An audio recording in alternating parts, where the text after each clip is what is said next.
প্রাণী সম্পদ ও ডেইরি উন্নয়ন প্রকল্পের আওতায় মাঠ পর্যায়ে কাজ করা ৪,২০০ live stock service provider LSP union ভিত্তিক স্থায়ী কর্মসংস্থানের দাবি তুলেছে বাংলাদেশ এলএসপি ঐক্য পরিবার। দাবি আদায় না হলে আগামী ৭ জুনের মধ্যে কর্মসূচি ঘোষণা করে আমরণ অনশন ও ঘেরাও কর্মসূচিতে যাওয়ার হুঁশিয়ারি দিয়েছে সংগঠনটি। মঙ্গলবার ১২ মে জাতীয় প্রেস ক্লাবের আব্দুস সালাম হলে আয়োজিত সংবাদ সম্মেলনে সংগঠনের সদস্য সচিব মোহাম্মদ শরীফ হোসেন বলেন, প্রায় ৭ বছর ধরে প্রাণী সম্পদ অধিদপ্তরের অধীনে এলএসপিরা মাঠ পর্যায়ে নিরলসভাবে কাজ করে আসছেন।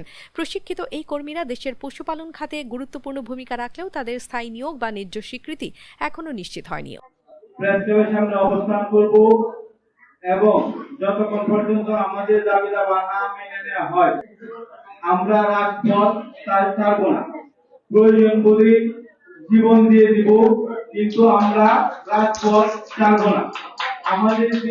আমাদের ফ্যামিলিও তাকিয়ে আছে। আমাদের একটা কর্মসংস্থানের ব্যবস্থা হলে আমাদের ফ্যামিলিদের নিয়ে দুমুঠো ডাল ভাত খেয়ে আমরা বাঁচতে পারি।